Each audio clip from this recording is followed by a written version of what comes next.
Marcos en el capítulo 4. Continuamos estudiando este hermoso evangelio donde el Señor Jesucristo está hablando a sus discípulos, como vimos el lunes pasado, acerca de enseñanzas por parábola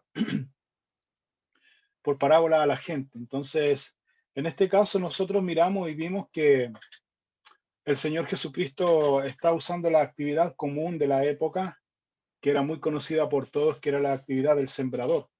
Entonces nosotros miramos y vemos que el Señor Jesucristo comienza a enseñar por parábolas, dice, a la gente.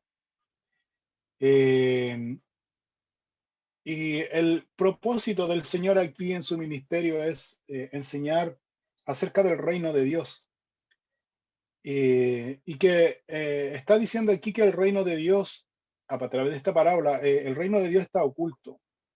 Y va a ser revelado, dice aquí el Señor, a quienes solamente tengan un corazón disponible, sensible, pero por sobre todas las cosas, un corazón enseñable, si se puede decir, un corazón que sea enseñable, un corazón que sea sumiso, un corazón que sea humilde y que quiera conocer solo el reino de Dios.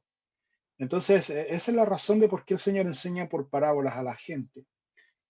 Y otro detalle importante también, que la parábola del sembrador es la base de todas las parábolas que el Señor va a enseñar de aquí en adelante a la gente y a sus discípulos.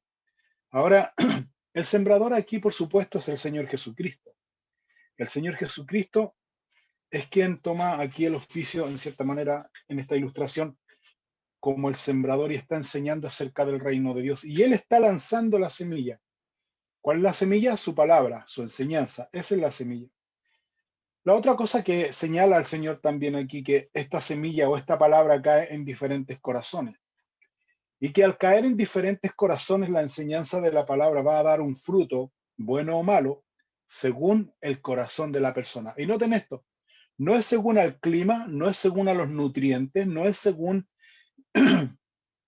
a, al tiempo de regadío, no es según eso, sino que es simplemente según la semilla. Según la semilla, entonces va a dar el fruto, sea bueno o sea malo. En este caso, va a dar el fruto según el corazón del hombre, sea bueno, sea malo. En el tiempo se va a ver el fruto, dice. Ahora, recuerden ustedes que había gente en aquella época que era parte de los asistentes, de las multitudes que escuchaban esta parábola. Y esta gente decía que el Señor Jesús estaba poseído y que hablaba en nombre de Belcebú, ¿se acuerdan? Y que enseñaba doctrina de demonios. O sea, esta gente inmediatamente mostraba la actitud que ellos simplemente no querían escuchar las enseñanzas del Señor. Pero sí había otro grupo de seguidores. Este grupo de seguidores sí tenía interés en conocer más las enseñanzas de Jesús.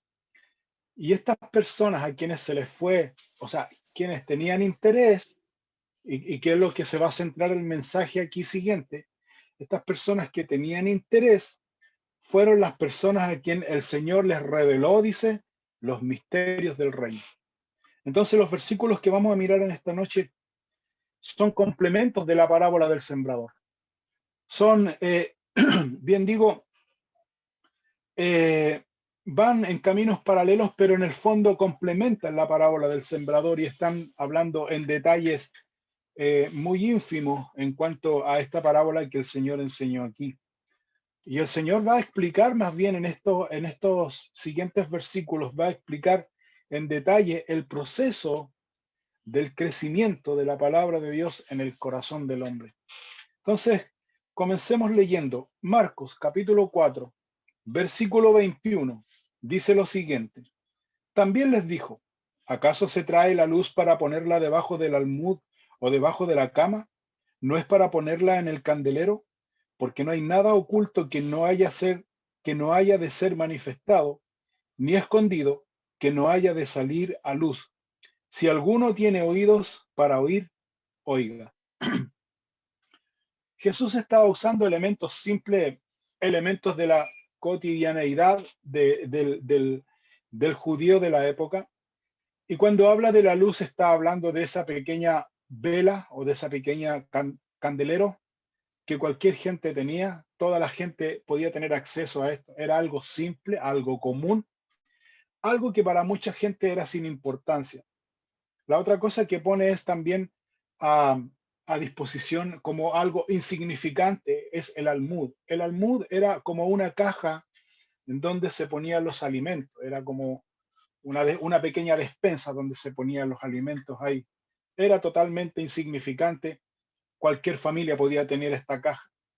Y debajo de la cama en su mayoría no eran las camas que nosotros tenemos, estos catres que tienen 4 patas, sino que más bien las camas eran simplemente, eran trozos de mantos que lo ponían. Entonces cuando dice aquí acerca de la luz, acerca de este candelero, dice, se pone debajo del almud, debajo de la caja o debajo de la cama.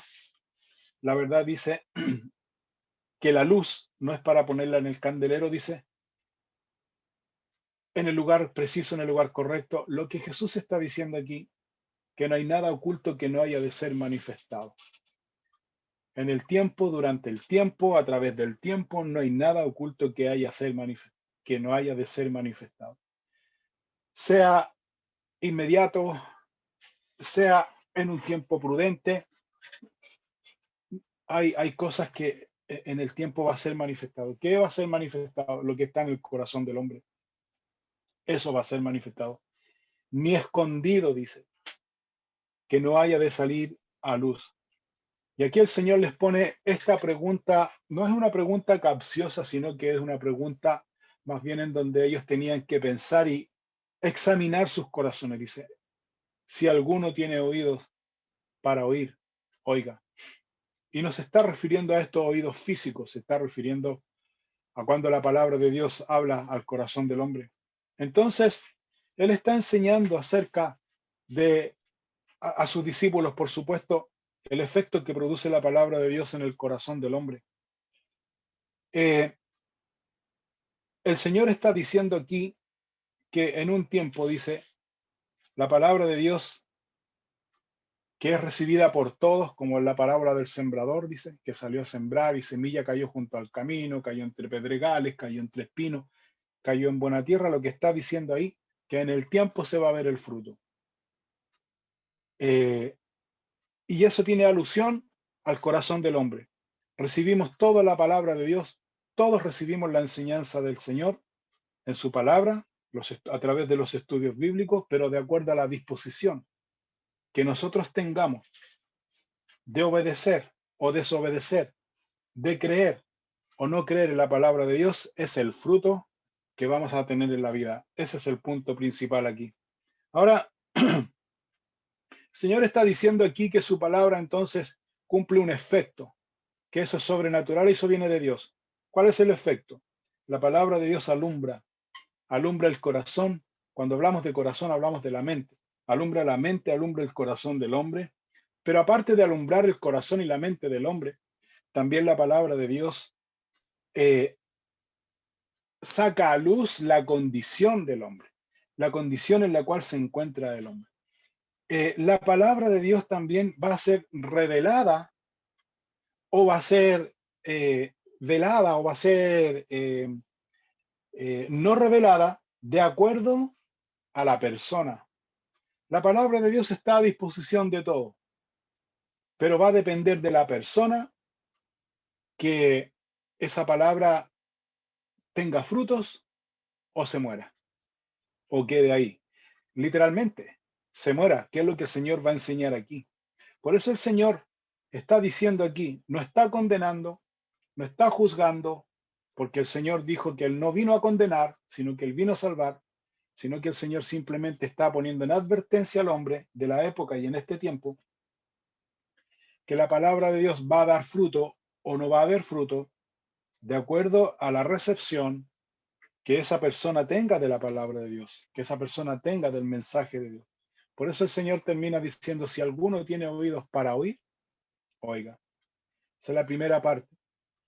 Luego dice en el versículo 24 de Marcos 4, les dijo también, mirad lo que oís, porque con la medida con que medís, os será medido, y aún se os añadirá a vosotros los que oís, porque al que tiene, se le dará, y al que no tiene, aún lo que tiene, se le quitará.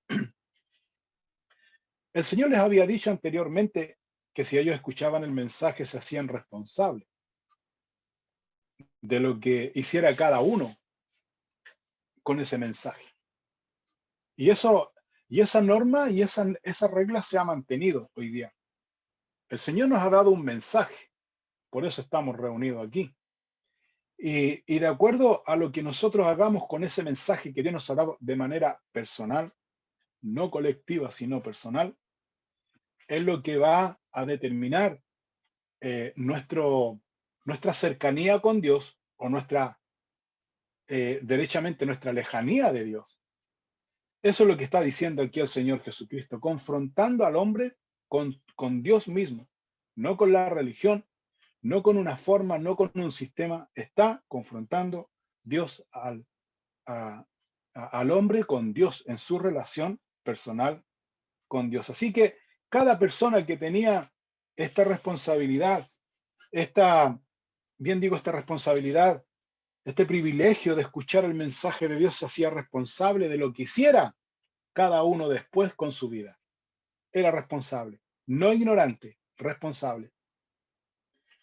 Entonces, los que habían oído el mensaje, ellos entonces debían estar atentos a lo que estaban escuchando, dice aquí el Señor, porque de acuerdo a su actuar, a su conducta, a su forma de vida, a su trato, ellos iban a ser medidos. Eso es lo que está diciendo aquí.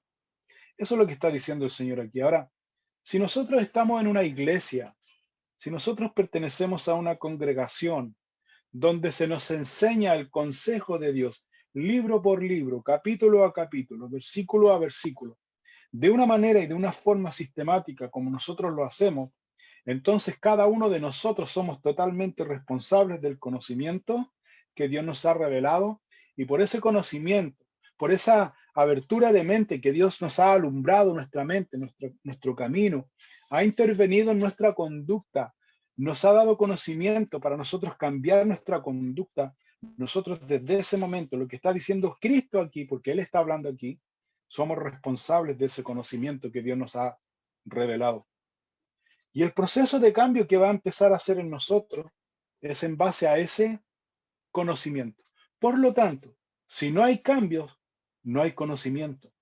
Que yo creo que dudo que no haya conocimiento, porque el conocimiento está, el conocimiento lo tenemos. Entonces, ¿qué puede ser? ¿Cuál puede ser el motivo? El motivo es simplemente carnalidad. El motivo es simplemente pecado, porque el conocimiento Dios nos ha revelado. Ahora, vayamos más, más al grano aún, más directo aún. Cuando nosotros nos damos cuenta que tenemos conocimiento de Dios, cuando tú te das cuenta que Dios te reveló su palabra, ¿cuándo crees tú? ¿En qué momento tú puedes decir, esto no lo sabía y Dios me lo reveló? Abramos los micrófonos, yo le hago la pregunta a ustedes.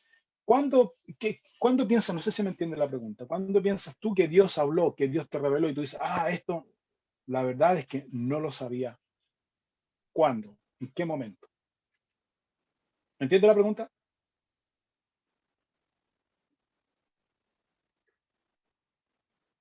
No la entiende.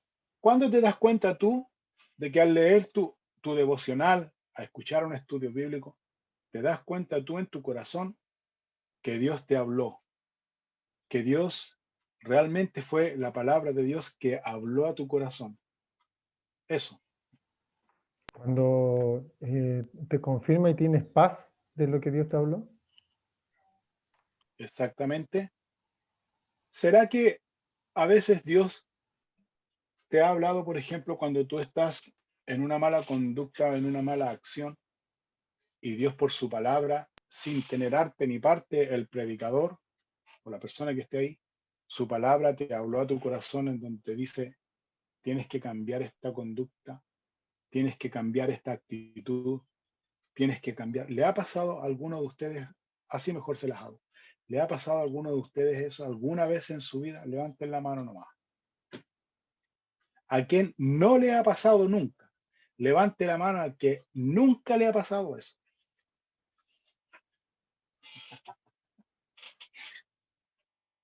Ah, yo creo que a todos nos ha pasado. Dios nos descubre, Dios descubre nuestro corazón. Pues el Señor está diciendo aquí claramente que con esa revelación que Dios nos da en su palabra, conlleva una responsabilidad. ¿Cuál es la responsabilidad? La responsabilidad no es de cambiar, pues yo no puedo cambiar por mí mismo. La responsabilidad es de mantenerme en comunión con Dios. Esa es mi responsabilidad. Yo no puedo hacer nada, yo no me puedo cambiar. Yo no me puedo cambiar, sino que el Señor va a hacer una obra a través de mi permanencia, mi comunión personal con Él. ¿De qué momento? Cuando Dios me reveló, porque la revelación viene de Dios. La revelación no es un método ni un sistema que tú puedes pasar los pasos para poder buscar la revelación. La revelación viene de Dios y Él se revela a quien Él quiere.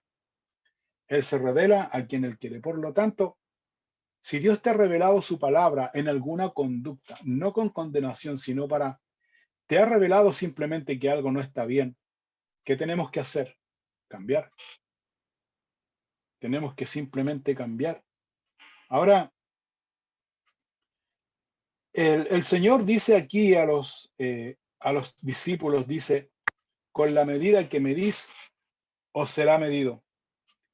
Él está hablando acerca de ese proceso y de ese desarrollo del crecimiento de la semilla. La semilla, ¿no es cierto?, para que dé fruto, ¿qué tiene que hacer? Tiene que morir y luego germinar y luego tiene que crecer. Y así es el proceso que hace, dice la palabra de Dios, en el corazón del creyente. Entonces, para que la semilla, la palabra de Dios, pueda dar ese crecimiento, ese desarrollo normal y natural de acuerdo de Dios, ¿qué tiene que haber en el corazón del hombre? Disposición. Solo disposición, a eso se refiere. Disposición. El querer, tan simple como eso. Y recibir, dice la palabra, con humildad. Y no solamente recibirla, sino también conlleva eso la obediencia, dice. O sea, en otras palabras, un corazón de aquel que recibe la enseñanza debe ser un corazón sumiso, porque un corazón orgulloso no puede recibir la enseñanza.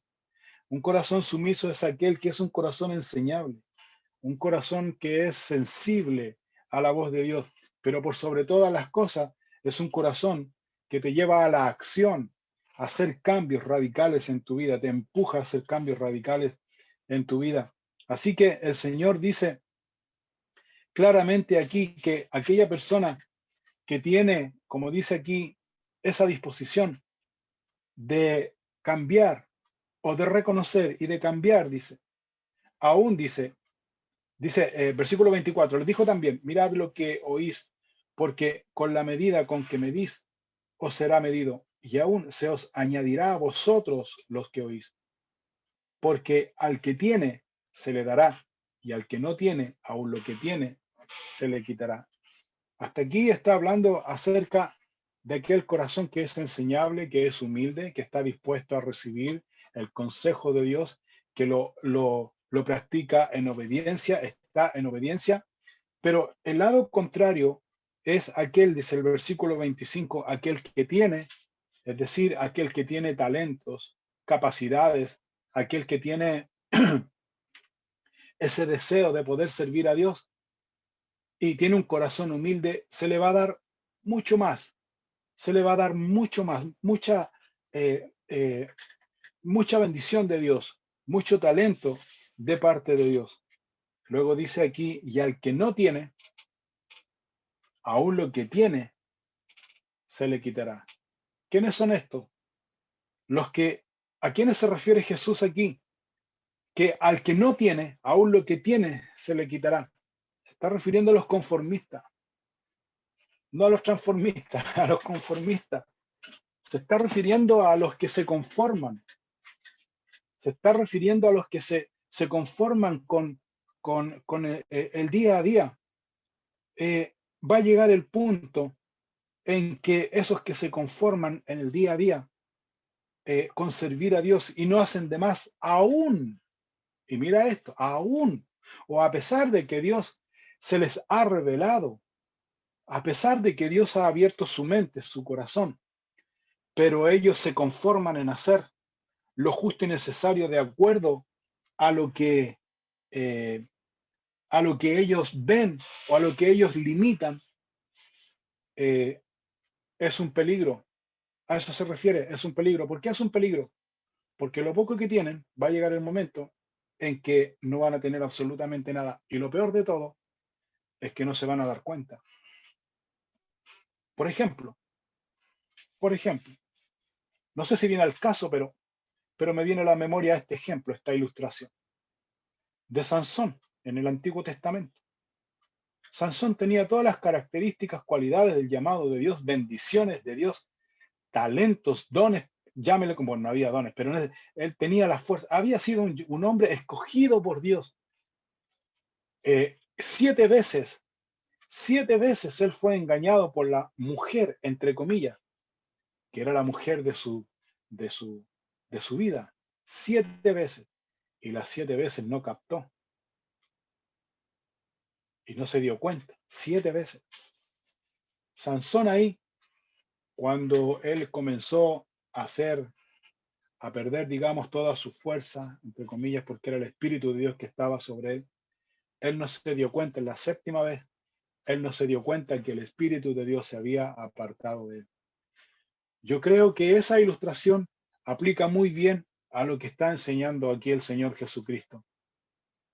Que aquel que se conforma, dice, aquel que no tiene, que es un conformista, que es una persona que trata el llamado de Dios, lo trae a su vida y él controla el llamado de Dios y se conforma y no, él se somete al llamado de Dios. Esas son las personas, según lo que yo veo aquí, son las personas que no tienen ese amor de Dios, no tienen ese talento, esa capacidad, dice. Y lo poco que tienen, lo poco que les va quedando, dice, se les va a quitar.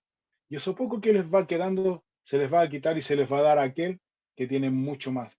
¿Quiénes son estos por lo general que se ven siempre en las congregaciones, en las iglesias?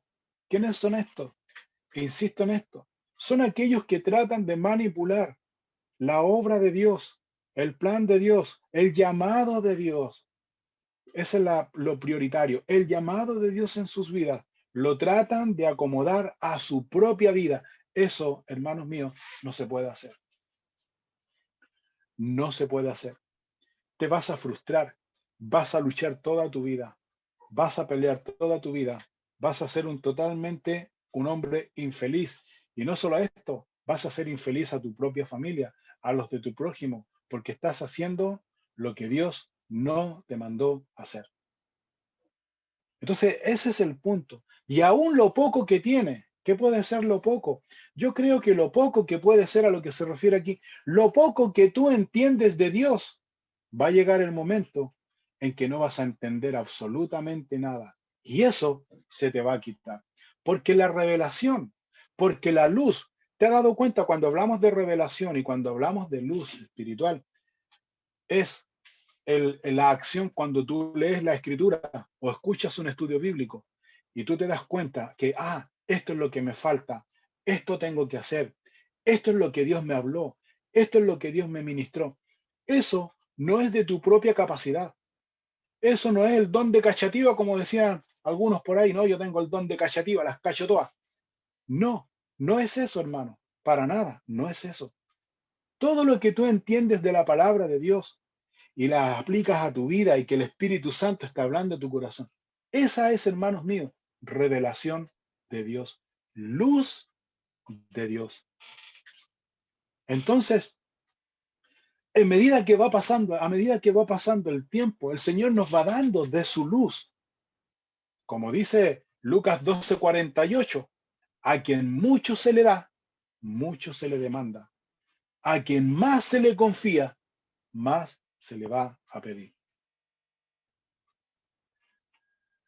¿A qué se refiere, hermanos?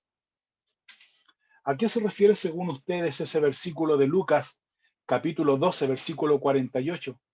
¿A qué se refiere llevándolo a términos prácticos?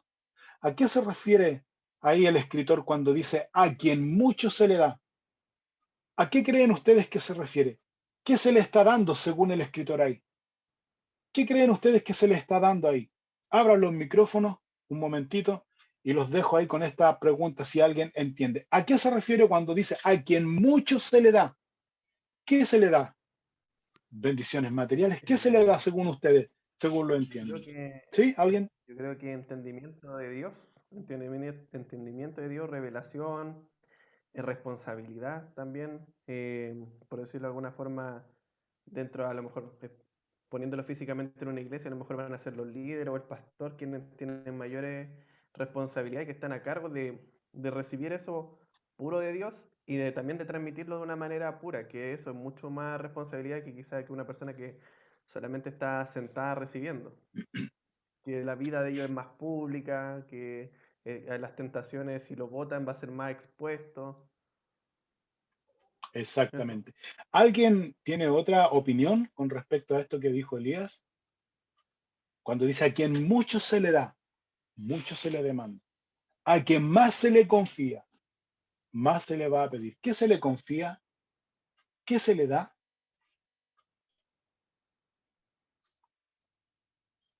¿Entienden más o menos la pregunta? Yo, ¿Qué es yo, lo que se le da? yo ¿Sí? creo lo mismo, pastor, más que nada lo que decía el Elías, que mientras más conocimiento, más sabiduría de Dios, nosotros empezamos a mirar esto con una perspectiva de la gran responsabilidad que tenemos en nuestra casa, el hecho de ser líder y llevar a nuestros hijos a Dios, nuestra esposa, ¿me entiende? Entonces, es como que cada vez que tenemos eh, o vamos madurando, nos vamos dando cuenta que nuestra responsabilidad es mucho más grande. Ahora, en cuanto a Exactamente. cosas materiales, yo creo que esas cosas vienen, Dios dice que eso viene por sí solo. Yo creo que cuando se confiere o Dios nos da responsabilidades, o la responsabilidad inclusive de enseñar a otras personas, nosotros obviamente si no enseñamos bien vamos a tener que responder por eso.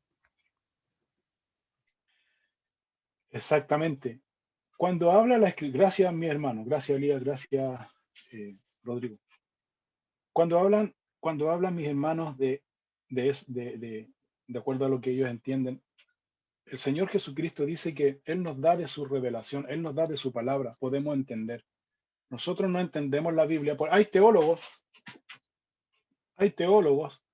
que nos pueden dar una cátedra de estos versículos en el original griego y lo que quiso decir, etcétera, el contexto histórico, el contexto social, etcétera, etcétera. O sea, podemos quedar sorprendidos y admirados del conocimiento, pero la sabiduría es distinta. La sabiduría es distinta. Entonces, cuando dice que en mucho se le da, se está refiriendo a esa revelación de la palabra de Dios, cuando tú entiendes, cuando te hace clic en tu mente, que eso es lo que Dios quiere que tú hagas por Él y para Él, obedecerle. Por eso el profeta Samuel llegó a esta conclusión. Después de haber mirado y escrito, el profeta Samuel dijo que es mejor obedecer a Dios que el sacrificar, que es mejor prestar oídos, dice, a la voz de Dios que la grosura de los carneros, que ofrecer la grosura de los carneros. La grosura de los carneros tiene relación a las emociones, a vivir una vida emocional con Cristo. Eso aparece, si no me equivoco, en 2 de Samuel 15, 22. Corríjanme, por favor, si estoy equivocado. Y si alguien lo encuentra, lo puede leer. 2 de Samuel 15, 22 o primera. Me parece que es segunda, ¿sí?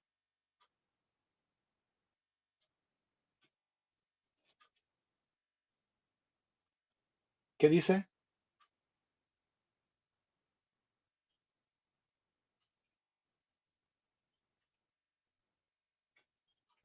Es primera, Primera, por favor, ¿lo puede leer?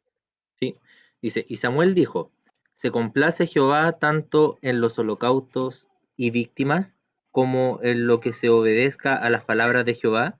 Ciertamente el obedecer es mejor que los sacrificios, y el prestar atención que la grosura de los carneros. Gracias. Te fijas que es importante entender, y fíjense, esa escritura es el reflejo, hablando a términos generales, es el reflejo de la iglesia hoy día. Y el Señor nos ha confinado, el Señor nos ha llevado a esta cuarentena, porque el Señor no quiere sacrificio, el Señor quiere nuestro corazón. El Señor quiere que nosotros prestemos oído a lo que Él te quiere hablar a ti de manera personal. Por eso el Señor Jesucristo hablaba por parábola. Los que se interesaban le preguntaban, ¿qué quería decir esa parábola? Y el Señor les revelaba. Y aquellos que eran conformistas, que se conformaban con lo que oían como la gente y no obedecían a Dios y no prestaban atención y no se acercaban a Dios, llegaba el momento, como dice aquí la Escritura, que esa capacidad, ese interés se le era quitado como Sansón y no se daba cuenta que eso es lo terrible y eso es lo peor. Y eso se le daba a otro, al que realmente estaba interesado. Entonces, eso es lo que el Señor está en cierta manera hablando aquí. Y yo les quiero hacer esta pregunta reflexiva a ustedes personalmente. No necesitan responderla, pero esto es también un examen, un autoexamen a su corazón, a su relación personal con Dios. ¿En cuál de los dos bandos te encuentras tú? En el bando de la gente, de las multitudes, que simplemente seguía una rutina, o en el bando, por decirlo de alguna manera, o en el grupo de los discípulos que no se quedaban solamente con lo que escuchaban, sino que ellos iban a solas con Dios, con Jesucristo, y le preguntaban, querían saber, querían conocer más allá. ¿Qué es lo que Dios quiere de mi vida? Ahora, una persona que es movida, que tiene interés por conocer más de Dios, es aquella persona que es sensible a la voz del Espíritu Santo. Hay un solo pecado, hay un solo pecado que no es perdonado ni aquí ni en la vida venidera. ¿Cuál es ese pecado? Les hago esta pregunta, ahora los micrófonos ahí. ¿Cuál es ese pecado? Rebelión contra Dios, desobediencia contra Dios, ¿no? Blasfemia contra el Espíritu Santo. ¿Qué significa la blasfemia contra el Espíritu Santo? Rechazar el sacrificio de Cristo, rechazarlo como Salvador. No. Rechazar constantemente el llamado de Dios a nuestra vida. Rechazar constantemente el llamado de Dios, una vez va hablando nuestro corazón, otra vez y otra vez, y uno va ¿Cómo rechazando a Dios, eso sería blasfemia. Exacto, Eso. exacto. ¿Y cómo sabes tú que te está hablando Dios constantemente a tu vida, tomando lo que tú dices, Elia? ¿Cómo sabes tú que Dios te está hablando constantemente a tu vida? ¿O simplemente la emoción? ¿Cómo puedes hacer esa diferencia? Yo creo ¿O cómo que puedes cuando darte a Dios cuenta le que es? habla, le pide un cambio de vida, un cambio de vida, un cambio de actitud, y constantemente vamos tropezando quizá con las mismas pruebas porque Dios quiere formar un carácter que se distancie, o no sé, por decirlo de alguna forma, como que pase esa prueba. No sé si nosotros tenemos algún problema que Dios quiere que dejemos de ser ladrones constantemente, o a lo mejor van a estar hablándonos en cosas que tienen que ver con ese punto que Él nos quiere moldear a la imagen de su Hijo. Y nosotros lo Claro, rechazamos exactamente, o nos arrepentimos y no cambiamos la actitud. exactamente. ¿Cuántos, por ejemplo, de los que están aquí, levanten la mano, cuántos de los que están aquí, alguna vez en su vida de cristiano, el Espíritu Santo ha traspasado su corazón, ha tocado fuertemente su corazón, los ha descubierto su corazón quién realmente somos y nos hemos avergonzado? Y muchos de nosotros, me voy a poner yo, muchos de nosotros terminamos derramados delante de Dios llorando, siendo que El que habló, el instrumento, la persona o quien haya sido, nunca no sabe más allá de nosotros que el mirarnos.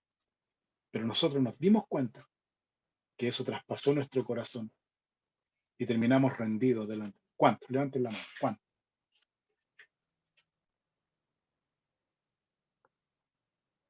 De acuerdo a la escritura, ¿cómo se llama eso?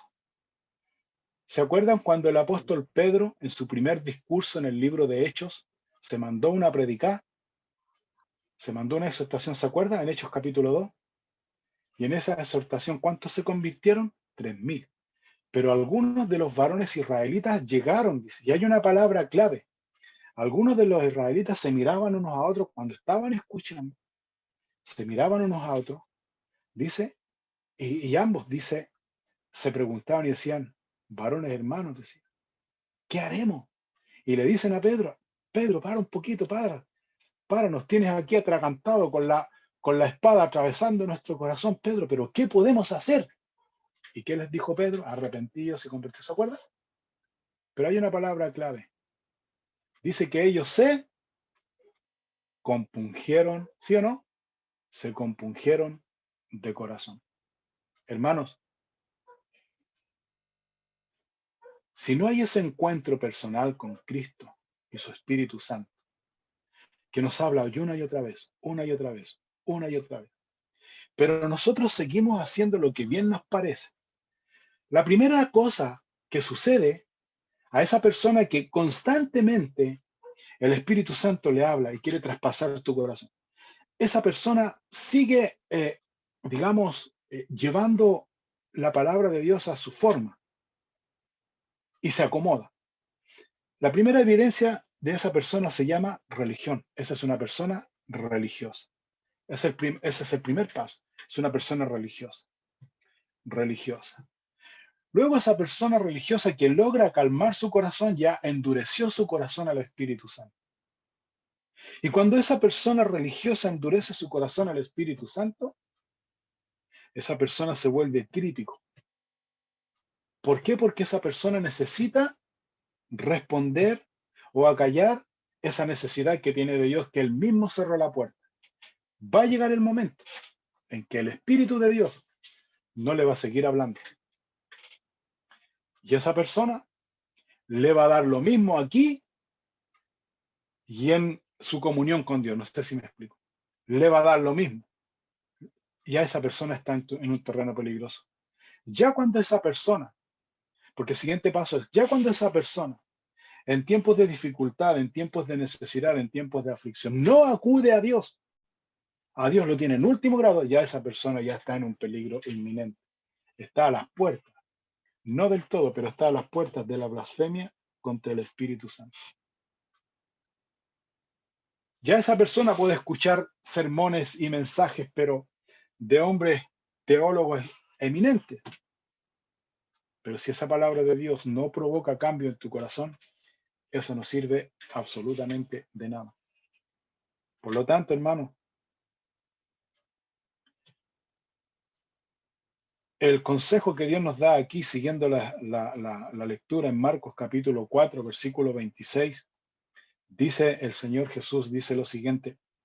Decía además, así es el reino de Dios, como cuando un hombre echa semilla en la tierra y duerme y se levanta de noche y de día y la semilla brota y crece sin que él sepa cómo, porque de suyo lleva fruto la tierra, primero hierba, luego espiga, después grano lleno en la espiga, y cuando el fruto está maduro, enseguida se mete la hoz, porque la siega ha llegado. Hay un proceso. Cuando el granjero planta la semilla, dice, el campesino planta la semilla, dice, esta crece ¿de cuándo? Dice, de noche. Él ve, dice, que la semilla brotó en la mañana, dice, por poner un ejemplo. Y este hombre dice, ¿qué hizo? Simplemente plantó la semilla. ¿Qué hace una persona que enseña la palabra de Dios o que comparte el evangelio con otro, o que comparte el evangelio con su familia? ¿Qué hace esa persona? La labor del campesino. Esparce la semilla, entrega la semilla. Lo que va a ocurrir con esa semilla en el corazón de esa persona, nadie lo conoce, solo Dios. Es como el campesino, tira la semilla, pero el campesino no sabe qué va a salir, si va a dar fruto o no va a dar fruto, porque esa semilla quedó bajo tierra. Es así también el corazón del hombre. Pero el que hace brotar la semilla, ¿quién es? Es Dios mismo. Es Dios mismo en medida en que el hombre permanezca, sea constante. Ahora, la palabra de Dios hace su trabajo en el corazón de cada uno de una manera invisible, anónima, pero hace ese fruto, ese desarrollo. Y esa palabra de Dios va a permanecer en nuestros corazones en medida en que nosotros dependamos de Dios. Si nosotros no dependemos de Dios, esa semilla se va a morir. Porque recuerda lo que habló la parábola del sembrador, que parte de la semilla cayó junto al camino, otra cayó entre pedregales, otra entre espinos y otra cayó, dice, en buena tierra. Entonces ese es el corazón de cada uno. El secreto del crecimiento no está ni en el clima ni en el suelo. El secreto del crecimiento, ¿dónde está? En la semilla. En la semilla se plantó en ese corazón y la semilla va a hacer lo que Dios quiere hacer en esa semilla. Lo que Dios quiere hacer, no lo que yo quiero hacer. Puedo tener mi corazón duro como la semilla que cayó junto al camino. Puedo estar lleno de afán, de ansiedad y aún así escuchar la palabra de Dios. Pero no te olvides de esto, que el agricultor, el campesino, quien es Dios, conoce más allá, conoce incluso el final de cómo va a terminar esa semilla. Y esa semilla, según Isaías, capítulo 55, versículo 10 y versículo 11. Alguien lo puede leer en voz alta en Isaías capítulo 55, en el versículo 10 y versículo 11, por favor. Mira lo que dice ahí. Isaías 55, versículo 10 y versículo 11.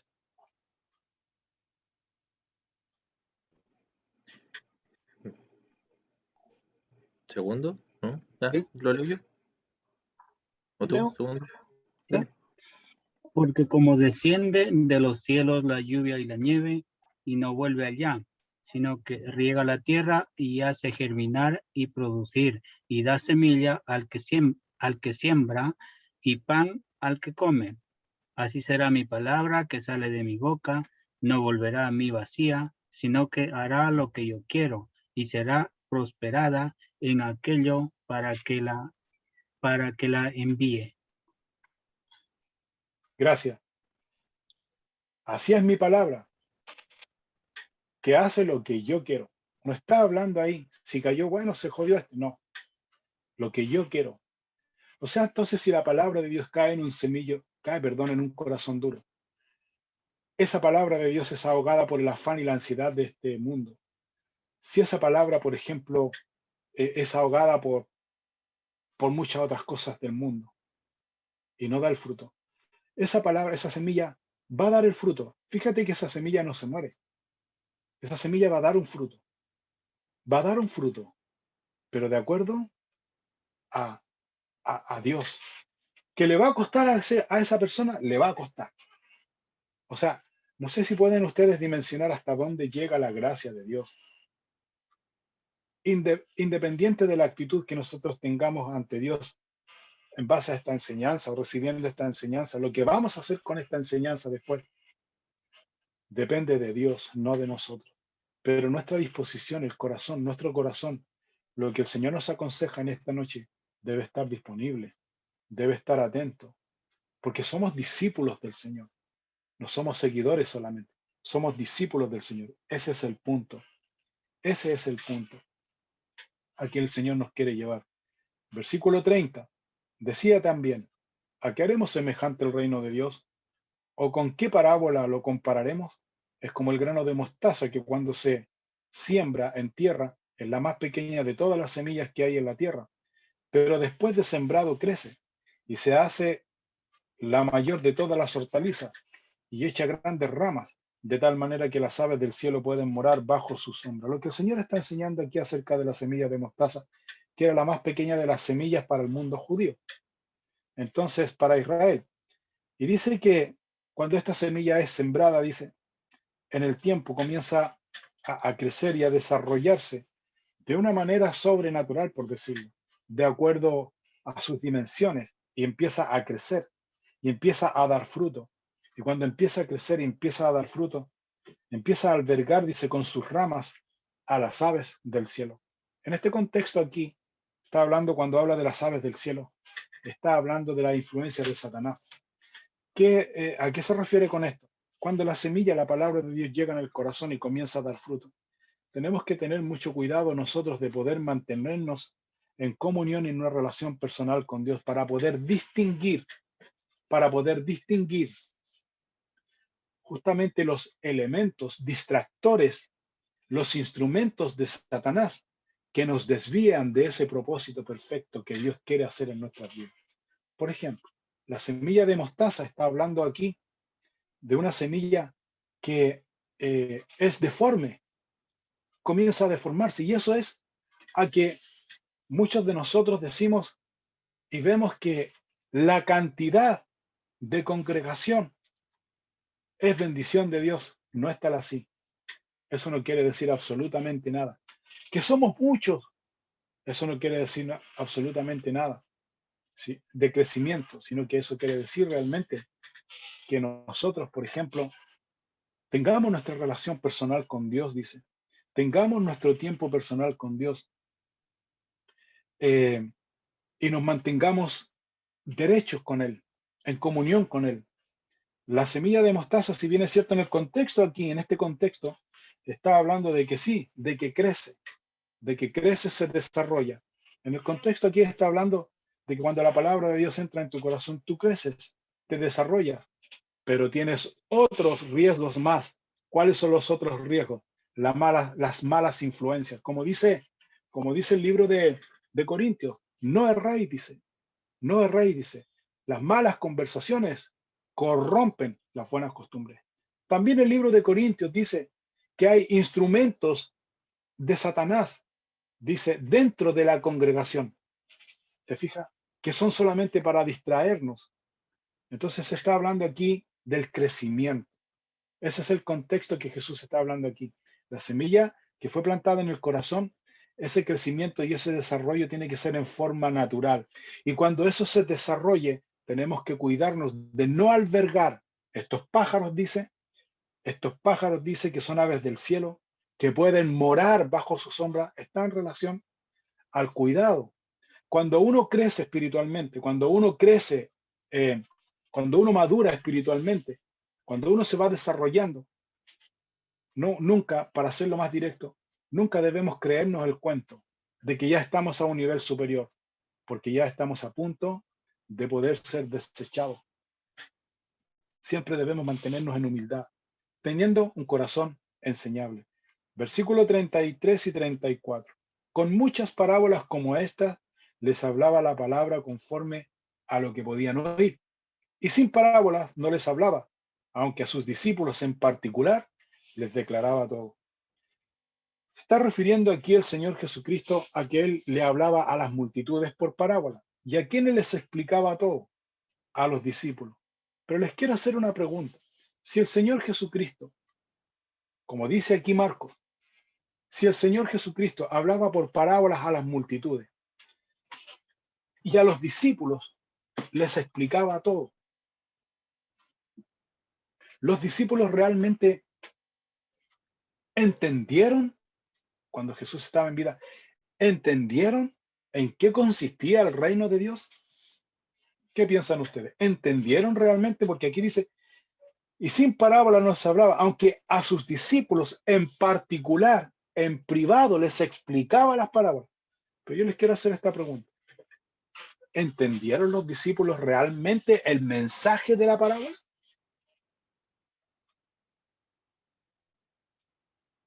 ¿Entendieron?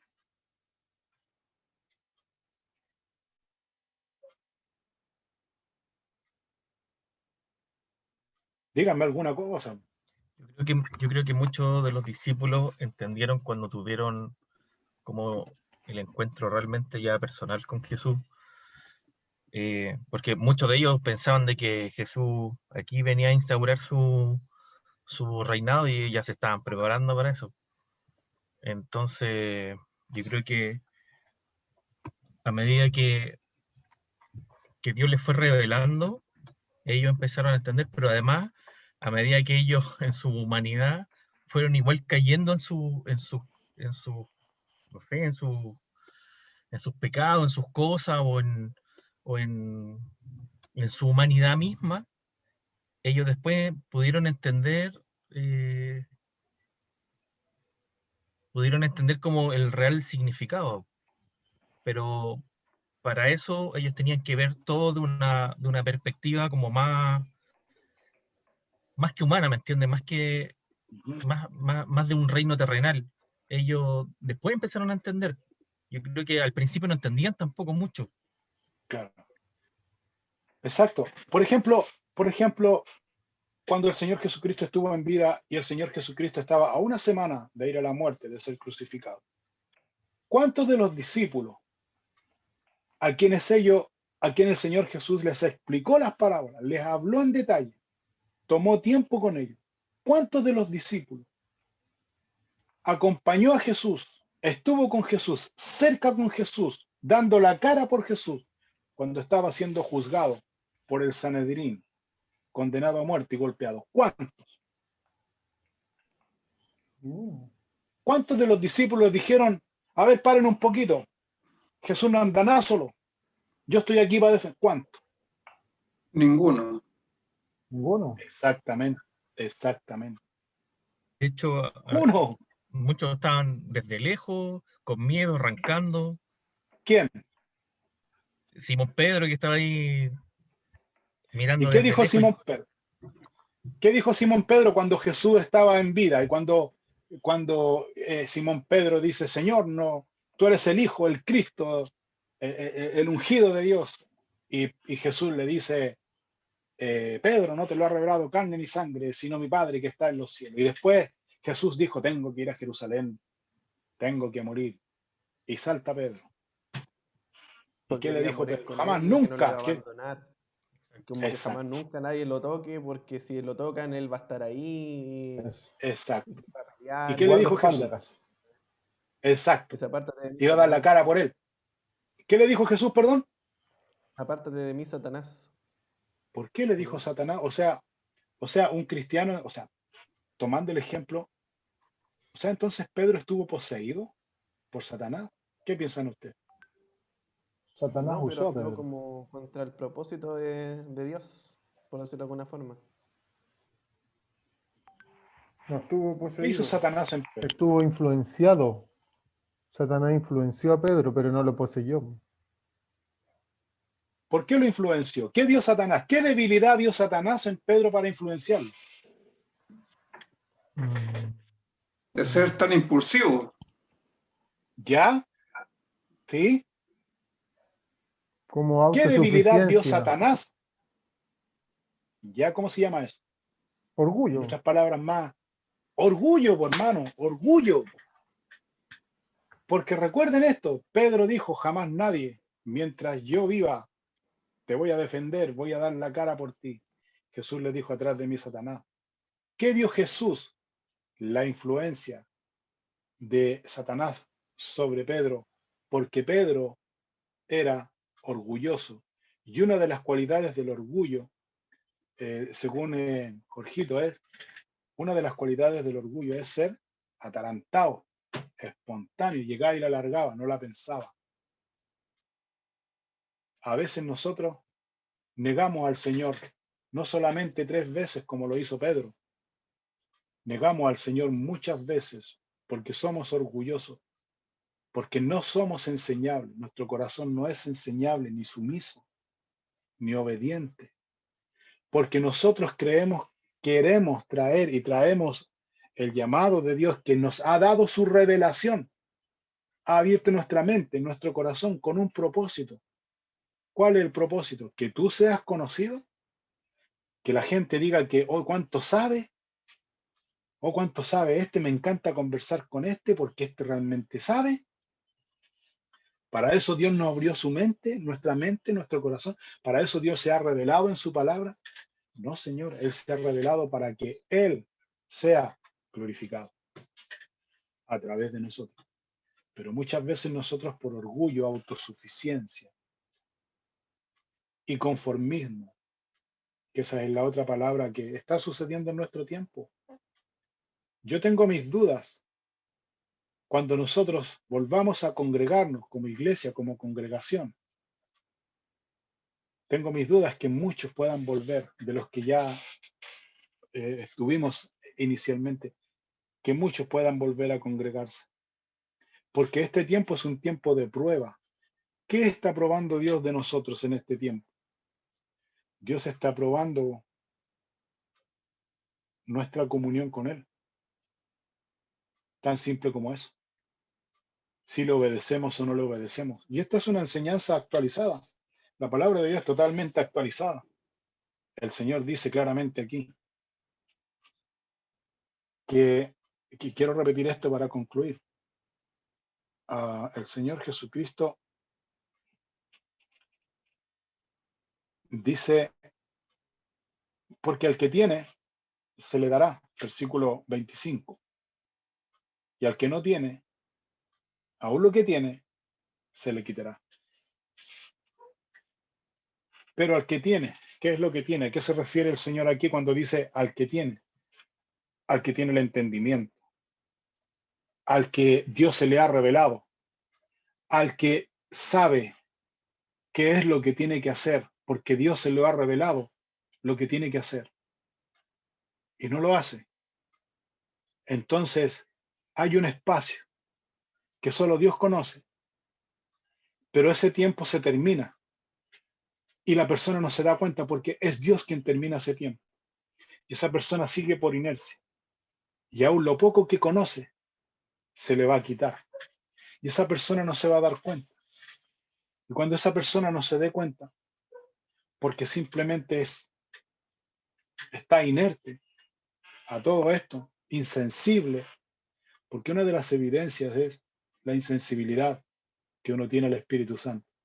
Y cuando esa persona se vuelve insensible al Espíritu Santo, esa persona está en un peligro inminente, está blasfemando contra el Espíritu Santo. Y cuando una persona comienza a blasfemar el Espíritu Santo, es una persona que ya no está ni ahí, como decimos vulgarmente, con Dios. Que yo insisto, hermano, ninguno de los que está aquí está blasfemando contra el Espíritu Santo.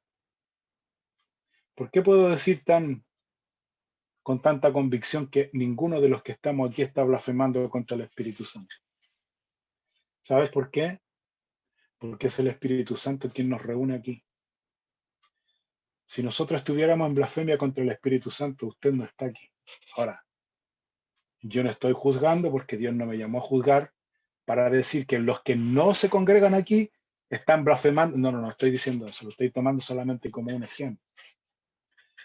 Para ser más directo, o sea, el Señor pone en nosotros ese deseo de poder buscarle, no nosotros. Nosotros no tenemos el deseo. Es el Espíritu Santo quien todavía hace el ejercicio, hace su labor de empujarnos a Dios, de mantenernos en comunión con Dios. Y más aún, cuando dice el Señor que a quien mucho se le da, mucho se le demanda. Y a quien más se le confía. ¿Qué nos confía a Dios? ¿Se acuerda cuando el apóstol Pablo le dice en su carta, si no mal recuerdo, a los filipenses, Pablo escribe y Pablo dice, yo le doy gracias a mi Señor Jesucristo porque Él a mí me tiene por fiel. Él me tiene por fiel a mí, poniéndome en el ministerio. Él me está confiando su gente para que yo les enseñe, habiendo sido yo, y le manda todo el pergamino de quién era Él. Entonces Jesús cuando dice, o el escritor de Lucas dice, a quien mucho se le da, mucho se le demanda, a quien más se le confía. Tú en primera instancia, como hombre, como hijo de Dios, como discípulo del Señor, tú tienes una responsabilidad sobre tu vida a la cual tú tienes que dar una cuenta. Primero, tú tienes que dar una cuenta de ti mismo, de todo lo que Dios te ha dado. Cuando hablamos de todo lo que Dios nos ha dado, se habla de capacidad, de entendimiento, revelación de su palabra. Eso se refiere.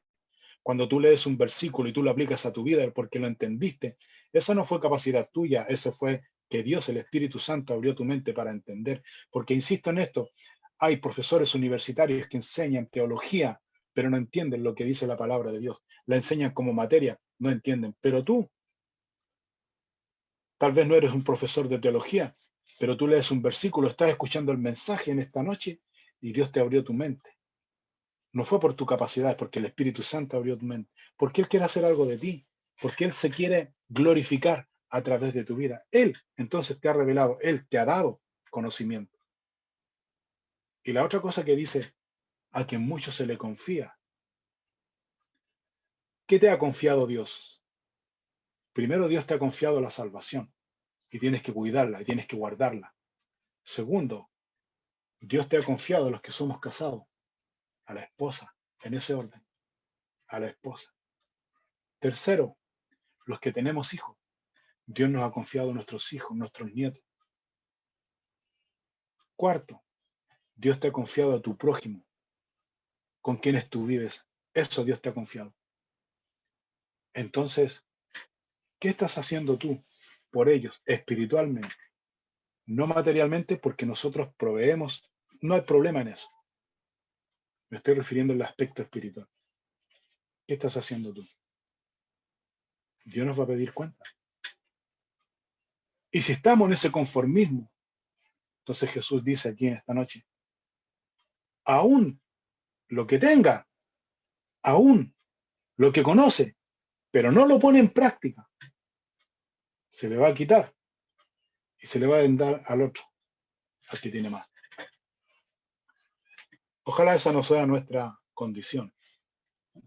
Ojalá no sea esta nuestra situación, sino que podamos encomendarnos a Dios y orar a Dios.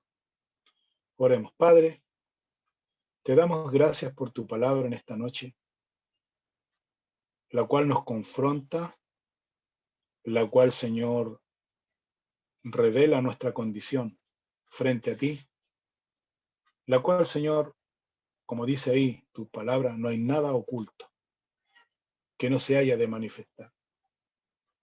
Y tu palabra, como luz que alumbra nuestro corazón en lo más íntimo y secreto, ha descubierto en esta noche, Señor, nuestra condición.